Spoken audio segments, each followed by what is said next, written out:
all my films sort of try to question the ideas that we have.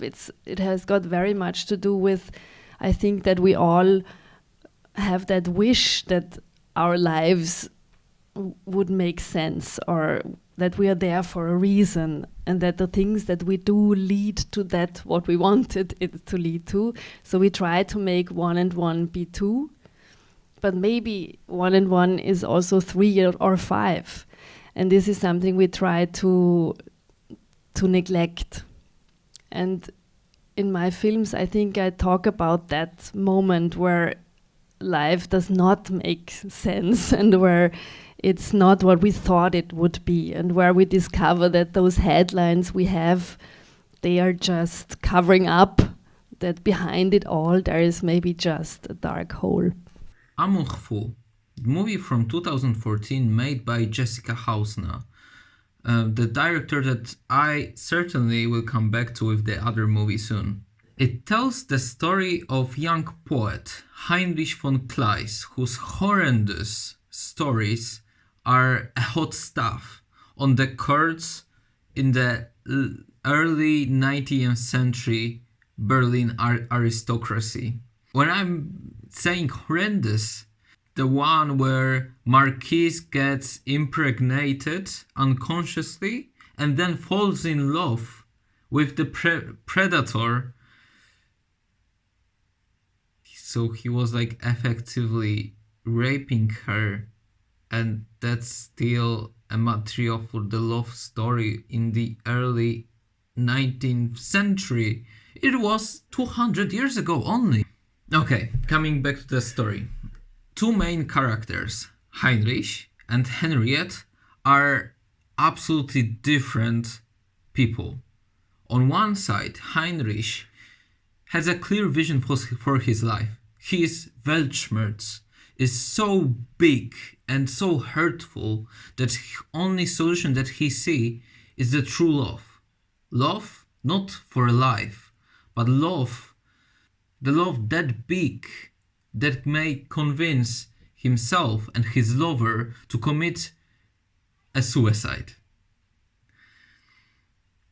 On the other hand, Henriette is effectively a possession of her husband, which actually she admits throughout the movie. What is more, she's claiming that maybe she's a possession, but on the other hand, she feels safe and she feels that her needs are met, so she by no means wants any change.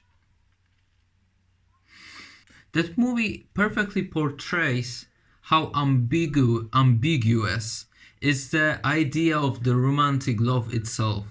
By no means it proves that the love doesn't exist at all, but it's rather a satire on the idea of romantic love that effectively is the aim itself. The aim that actually replaces the person who is supposed to being loved, and focuses certainly on the person who loves, Heinrich, who feels supposed to commit a mutual suicide with Henriette, with the obvious rule that he is the person who shoots first and then he will commit suicide himself. I really enjoyed that movie, and yeah, there are some moments of laughter there. The cinematography is impeccable, and it is highly inspired by the paintings of Johannes Vermeer, and the whole stage reminiscence the theater, and it is done on purpose because the movie portrays the idea of romantic love that still exists today.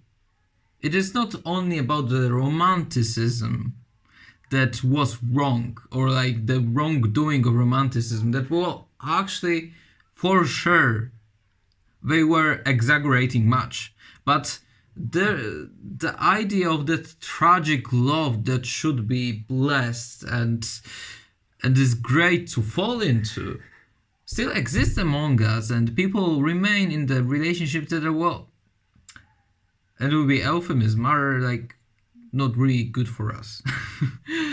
The notion of the romantic love is problematic, given the depiction of Heinrich romantic love, which is fully fueled by a mutual suicidal pact, is absolutely wrong. And what it effectively does is the fact that Heinrich is not really caring about life of Henriette. He's more or less caring about her death. And what is more, maybe his future in the glory as the greatest lover in the history, but it doesn't really concern the needs of Henriette. On the other side, Henriette is not really a victim of what Heinrich has done, as she also changes her will to commit suicide depending on her own situation, which shows that every love is actually sort of a mutual interest of both parts, as like we all as a people, we are to some extent egocentric.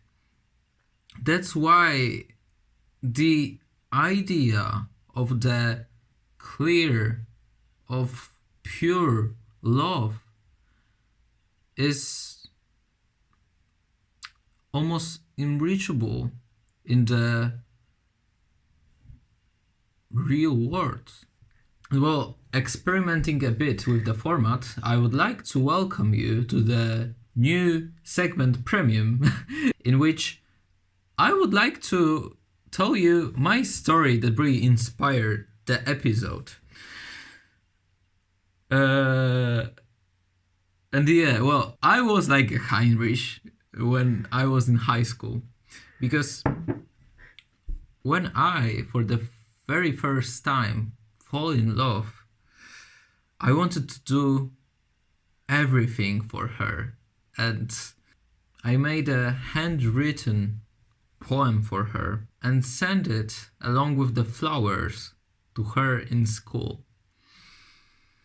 Reflecting on that experience now, I know it was far too chivalrous for like the reality. Yet when I'm talking with people, they take it as a really brave act. However, at that time, I didn't really consider it like that.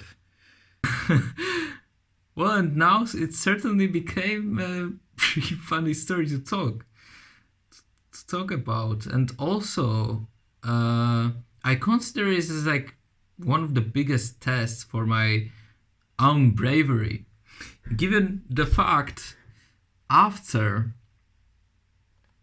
I sent those flowers by like the flower post, I received a call from like the head teacher of the school asking who am I and how dare I send the flowers.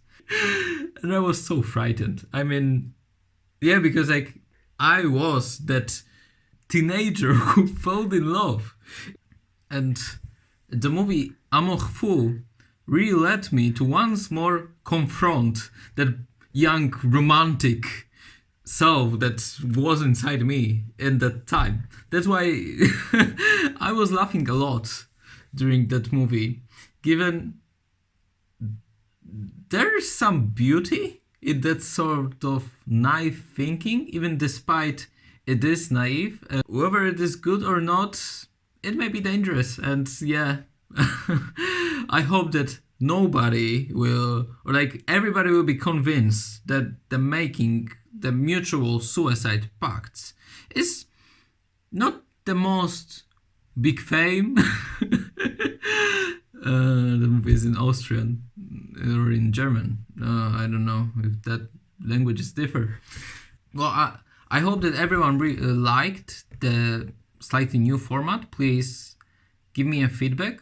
And yeah, remember about thumbs up, clicking the subscription because it is important to me and it supports me. And yeah, see you during the next movie. See you there. Yeah, in Movie Thought.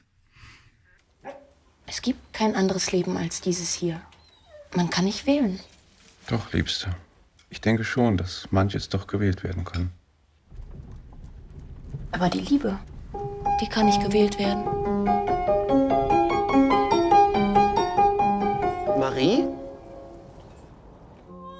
Würden Sie mit mir sterben wollen? Sie würden mich damit sehr, sehr glücklich machen. Aber nein. Aber mit der Pistole geht es recht schnell. Erst erschieße ich Sie und dann ich mich. Ich bin dabei, mich in Sie zu verlieben. Es mag seltsam klingen, aber ich suche nicht eine Partnerin fürs Leben, sondern fürs Sterben.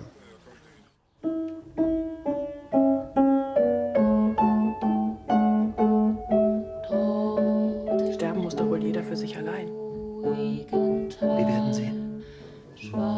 Was tragen Sie denn in diesem Köfferchen? Pistole? Ich fange Schmetterlinge. O Liebste, wie nenne ich dich? Mein Goldkind, meine Perle, mein Edelstein, meine Krone.